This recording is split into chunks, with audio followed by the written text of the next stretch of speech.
She was chained for the sandworm's feast, until a human walked out of the dust. The twin suns burned high over the Jakari desert, turning the air into a wavering mirage. The girl's wrists were raw and bleeding against the iron manacles bolted into the sandstone pillar. Her lips were cracked. She could barely keep her head up as the crowd of alien onlookers chattered and placed bets. Kira was to be the feast offering for the great sandworm. The Jakari believed the monstrous creature was a deity, an ancient guardian of their sands, appeased only with sacrifices. Normally, they offered criminals or livestock, but Kira was neither. She was an off-worlder, a human, a rarity on this planet, and to the Jakari's twisted logic, that made her a delicacy worthy of the gods. Her captors had bound her here at dawn. The shadow of the dunes had long since retreated, leaving her to bake under the brutal suns.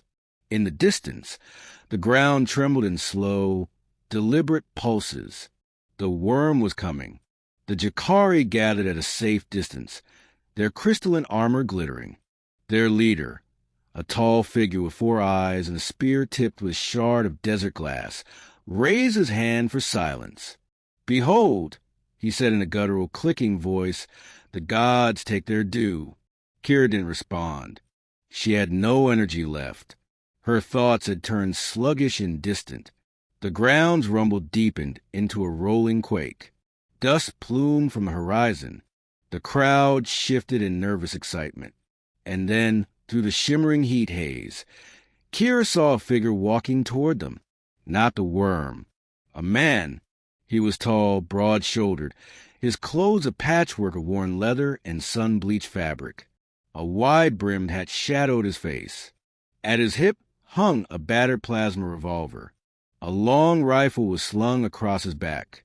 The desert wind blew grit into his coat, but he didn't slow. The crowd turned murmuring. The Jakari leader barked something, and 2 guards moved forward to intercept the stranger.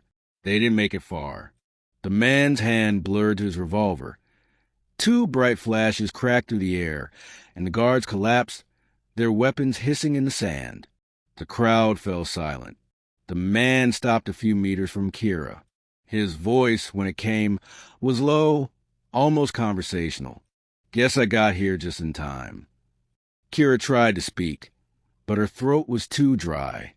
She managed one broken word. "Who?" He tilted his hat back, revealing a sun-lined face and eyes as cold as the desert night. "Name's Holt," he said, "and I don't like the idea of leaving anyone for worm food." The ground shook violently now, a deep roar echoing from beneath the sand. The crowd gasped as the dune behind Kira exploded upward. A massive, spiraling maw erupted from the earth, ringed with rows of jagged teeth, each taller than she was. The worm's segmented body stretched back into the dunes, armored with overlapping plates like ancient ship hulls. Its screech split the air. The Jakari dropped to their knees, chanting. Holt didn't kneel. Instead, he tossed his rifle into his hands in one smooth motion, checked the power gauge, and looked up at the monster. "Well," he muttered, "bad day to be a worm." The worm lunged. Holt's first shot was a blue-white lance that seared straight into one of the creature's sensory pits. The beast screamed, thrashing, the sand spraying in massive waves. Holt ran forward, grabbed Kira's chains, and with one savage strike of a plasma cutter from his belt, severed them. "Hold on," he said, catching her before she collapsed. The worm came again, its maw opening wide enough to swallow them whole. Holt drew a cylindrical charge from his coat, flicked it on, and lobbed it straight into the monster's throat. Then he turned, hoisting Kira over his shoulder, and sprinted toward the dunes. The detonation shook the desert. A geyser of fire and sand erupted behind them as the worm's body convulsed and sank back into the earth, smoke rising from a wound. The crowd was silent. The chanting had stopped. The Jakari leader stared, his 4 eyes wide, as Holt carried Kira away without a single backward glance. They didn't stop until the twin suns dipped low, the sky bleeding into crimson and violet. Holt found a shallow cave where the air was cooler and set Kira down gently. She tried to sit, but her muscles shook too badly. He handed her a canteen. Slowly, he warned. The first sip was like life returning to her. She drank greedily before forcing herself to stop.